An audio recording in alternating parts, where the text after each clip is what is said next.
కూకట్పల్లిలో 10 ఏళ్ల బాలిక సహస్ర మర్డర్ కేసుకు సంబంధించి ఇంతవరకు ఒక్క క్లూ కూడా పోలీసులకు దొరకలేదు. ఇన్వెస్టిగేట్ జరుగుతోంది. నిన్న పోలీస్ అధికారి కూడా మాట్లాడారు. సీసీ ఫుటేజ్ ఒకటి పరిశీలిస్తా ఉన్నాం. అనుమానితుల్ని అందరినీ కూడా పిలుస్తూ ఉన్నాం, విచారిస్తూ ఉన్నాం. కానీ ఆ ఎవరైతే దుండగుడు ఉన్నాడో, ఎవరైతే హంతకుడు ఉన్నారో, హత్య చేసిన వ్యక్తి తప్పించుకోలేడు. అతన్ని పట్టుకొని తీరుతాం. ఎవరైతే అనుమానితులు ఉన్నారో వాళ్ళందరినీ కూడా విచారిస్తున్నామని చెప్పారు. కానీ ఈ ఘటన ఎప్పుడు జరిగింది? సోమవారం రోజు ఉదయాన్నే 10 గంటల ప్రాంతంలో జరిగింది. కానీ ఇప్పటి వరకు ఈ కేసుకు సంబంధించి కనీసం ఒక్క క్లూ కూడా దొరకని పరిస్థితి కనిపిస్తోంది. అంటే ఎవరు చేశారన్నది కూడా, ఎవరిని అనుమానించాలో కూడా తెలియని సిచ్యువేషన్ ఉంది ఈ కేసులో. సోమవారం ఉదయం 10 గంటల ఘటన జరిగితే మంగళ, బుధ, గురు ఇది 4వ రోజు. 4వ రోజు కూడా ఒక్కటంటే ఒక్క క్లూ కూడా దొరకలేదు. అంటే హత్య చేసిన వ్యక్తి ఎంత తెలివిగా చేశాడు. హత్య చేసిన వ్యక్తి ఆ హత్యకి వాడినటువంటి ఆయుధం ఉంది కదా, కత్తి ఉంది కదా, ఆ కత్తి కూడా ఎక్కడా కనిపించిన పరిస్థితి లేదు. కనీసం అక్కడ ఫోరెన్సిక్ టీం వచ్చారు, ఆధారాలు కొన్ని వేలిముద్రలు తీసుకున్నామని చెప్పారు. అనుమానితులు కొంతమంది పిలిచారు, ఎక్కడా టాలీ అవ్వట్లేదు. ఎక్కడ కూడా ఆధారం దొరకకుండా ఒక చిన్నపాటి క్లూ కూడా దొరకని పరిస్థితి ఉంది. అంటే కనుక ఇదొక మిస్టరీగా మారిపోయిన పరిస్థితి ఉంది. పోలీసులు చెప్తా ఉన్నారు ఆ అపార్ట్మెంట్లో ఉన్న వాళ్ళే, ఎందుకంటే ఆ వీధి చివరన ఒక సీసీ కెమెరా ఉంది. ఆ సీసీ కెమెరాలో రికార్డ్ అయినటువంటి వాటిని మేము పరిశీలిస్తూ ఉన్నాం. కానీ ఉదయం 9 గంటల నుంచి మధ్యాహ్నం 1 గంట వరకు బయట వ్యక్తులు ఎవరు కూడా, ఒక కొత్త వ్యక్తి ఎవరు కూడా లోపలికి రాలేదు అని చెప్తున్నారు. మరి అపార్ట్మెంట్లో ఉన్న వాళ్ళే, కుటుంబ సభ్యులే, బాగా తెలిసిన వాళ్ళే ఈ హత్య చేశారన్నది పోలీసులు చెప్తూ ఉన్నారు. మరి ఇంత చెప్పిన పోలీసులు ఆ అపార్ట్మెంట్లో వాళ్ళే అయితే, అత్యంత సమీపంగా ఉండేవాళ్ళే అయితే ఎందుకు కనిపెట్టలేకపోతున్నారు? ఇది ఒక $1 మిలియన్ ప్రశ్నగా మిగిలిపోయింది.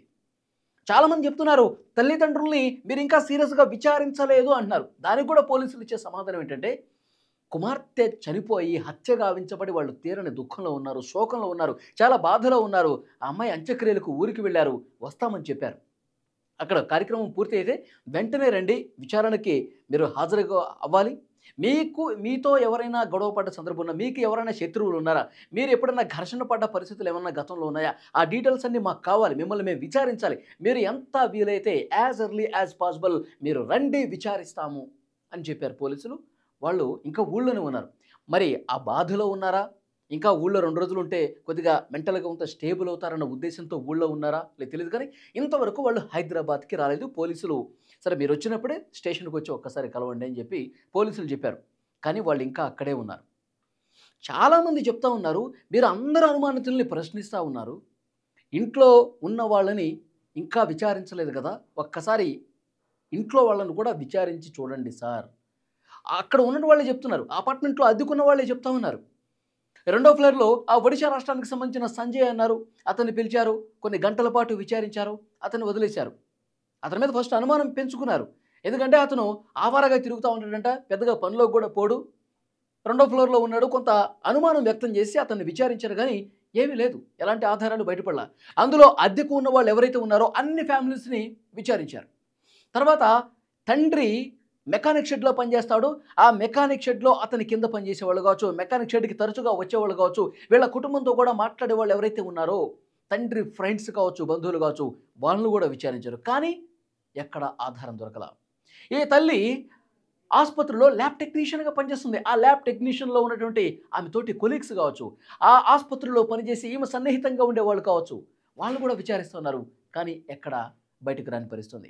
తల్లిదండ్రుల ఫోన్ను చెక్ చేస్తూ ఉన్నారు. తల్లిదండ్రుల ఫోన్కు సంబంధించినటువంటి ఆ కాల్ రికార్డింగ్స్ ఏవైతే ఉన్నాయో, సోమవారం ఘటన జరిగితే అంతకుముందు 3-4 రోజులు ఫోన్ రికార్డ్ని పరిశీలిస్తూ ఉన్నారు. ఎవరికి ఫోన్ చేశారు, ఏం మాట్లాడారు, వీటి మీద కూడా దర్యాప్తు జరుగుతుంది. కానీ ఇంకా ఒక కొలిక్కి రాలేదు. ఒక్కటంటే ఒక్క ఆధారం కూడా దొరకని పరిస్థితి కనిపిస్తుంది. కానీ పోలీసులకే నిజంగా ఒక అంతు పట్టని విషయంగా కనిపిస్తోంది. మరి ఏం జరుగుంటుంది? ఆఖరిగా విచారించాల్సింది ఇంకా ఫ్యామిలీ మెంబర్స్ని, తల్లిదండ్రులనే విచారించాలి. విచారిస్తే ఏమైనా కొత్త విషయాలు బయటకు వస్తాయా?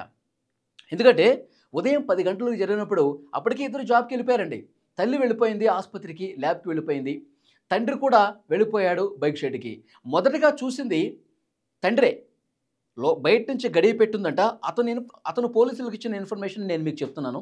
ఉదయం 10 గంటలకి అది అందరూ వెళ్ళిపోయారు. వాళ్ళ పనుల నిమిత్తం వెళ్ళిపోయారు. చిన్న బాబు ఉంటాడు కదా! ఆ పాప తమ్ముడు అతను ఇంటి దగ్గర స్కూల్‌లో చదువుతున్నాడు. స్కూల్‌కెళ్ళిపోయాడు. అతనికి లంచ్ బాక్సు సహస్రే ఇవ్వాలి. 12 గంటలకు నేను ఇచ్చొస్తానమ్మా అన్నది.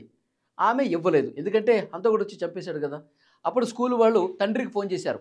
లంచ్ బాక్స్ ఇవ్వలేదంటే సరే హడావుడిగా ఇతనింటికొచ్చాడు. ఇంటికొచ్చినప్పుడు కనిపించింది ఈ ఘోరం. ఇంటికొచ్చినప్పుడు బయట నుంచి గడియ పెట్టుంది. గడి లోపలికి తీశాడు. లోపలికి వెళ్ళాడు. ఇది మొత్తం కనిపించింది. బెడ్ మీద రక్తపు మడుగులో పడి ఉన్న కూతుర్ని చూశాడు తండ్రి. తండ్రి ఇదంతా చెప్పాడు. తల్లిదండ్రులనే మరింత లోతుగా విచారిస్తే వాస్తవాలు బయట పడతాయని చెప్తున్నారు. సీసీ ఫుటేజ్లు చూశారు, పక్క గల్లీలో చూశారు, అంతకుముందు గల్లీలో చూశారు. ఇవన్నీ సీసీ ఫుటేజ్లు కొన్ని వందల విజువల్స్ చూసి పోలీసులకి ఏమీ అర్థం కాని పరిస్థితుంది. ఎక్కడో ఒక గోడ దగ్గర ఒక వ్యక్తి ఇట్లా కదులుతున్నాడు, లోపలికి వెళ్తున్నాడు, బయటికి వెళ్తున్నాడు. ఇదొక్కటి కనిపించింది. అతనేమైనా చేసి ఉంటాడని చెప్పి అనుమానిస్తున్నారు. అతను అసలు ఎవరో కూడా ఇంతవరకు కనుక్కోలేకపోయారు. అతను ఎక్కడి నుంచి వచ్చాడు, అక్కడ గోడ దగ్గర ఎందుకు నిలబడి ఉన్నాడు, మళ్ళీ వెళ్ళిపోయాడు. అతను ఎవరు అన్నది కూడా ఇంకా కనిపెట్టలేదు. అతనికి ఏమైనా ప్రమేయం ఉందా లేదా? లేదు అంటే కనుక తల్లిదండ్రులు ఏదైనా కీలక సమాచారం ఇస్తారా? తల్లిదండ్రులను ప్రశ్నిస్తే వాస్తవాలు ఏమైనా బయటకు వస్తాయా? ఈ కోణంలో వెతుకుతూ ఉన్నారు. నిజంగా ఈ మధ్యకాలంలో జరుగుతున్న హత్యలు చేసిన వాళ్ళు చాలా తెలివిగా, మరి వాళ్ళు క్రైమ్ స్టోరీలు బాగా చూస్తున్నారు. ఈ వెబ్ సిరీస్లు కావచ్చు, సోషల్ మీడియాలో జరుగుతున్నటువంటి ఈ ఉదంతాలన్నీ చూసి నేర్చుకుంటున్నారేమో. ఆధారాలు దొరకకుండా మనం ఎలా తప్పించుకోవాలి, ఇదేమన్నా ఫాలో అవుతున్నారేమో. రీసెంట్గా గండికోటలో వైష్ణవి హత్య కేసు కూడా ఇంకా తేలలేదు కదా. పాపం చెట్ల పొదల్లో పడేశారు, దారుణంగా చంపేసి. ఇంకా ఎవరు చేశారో బయట పెట్టలేదు. ఇంకా పోలీసులు ఇన్వెస్టిగేట్ చేస్తూనే ఉన్నారు. కుటుంబ సభ్యుల మీద అనుమానం వ్యక్తం చేశారు, కానీ ఆధారం లేదు. ఆధారం లేకుండా అంత తెలివిగా మర్డర్లు చేసేస్తున్నారు. ఇప్పుడు ఈ కేసులో కూడా 4 రోజులు అవుతుంది. ఎవడైనా బయట వ్యక్తి చేసి ఉంటే ఈ పాటికి బయటకు వచ్చేసేది. వాడే హంతకుడు, వాడే ఇదంతా చేశాడని చెప్పి తీసుకెళ్ళి బొక్కలు వేసేవాళ్ళు. కానీ బయట వ్యక్తులు కాదు, ఇంట్లో ఉన్న వాళ్ళేనా చాలామంది లేవనెత్తున్న ప్రశ్న. నేను చెప్పట్లేదండి.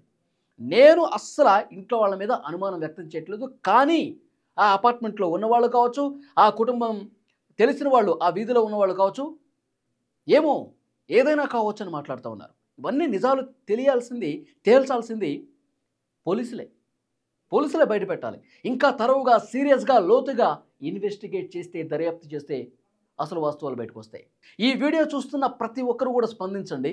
10 ఏళ్ల బాలిక 6వ తరగతి చదువుతున్న సహస్రని ఇంత దారుణంగా గొంతు కోసి కడుపు మీద, శరీరం మీద కత్తిపోట్లు, మొత్తం 20 కత్తిపోట్లు ఉన్నాయంట. ఎంత బాధాకరం చూడండి, ఎంత దారుణం చూడండి. 4 రోజులు అవుతుంది, ఇంకా విషయం బయటకు రాలా. మీకేమనిపిస్తుంది? ఎవరు చేసి ఉంటారని మీకు అనుమానం ఉంది? దయచేసి కామెంట్ బాక్స్లో తెలియజేయండి.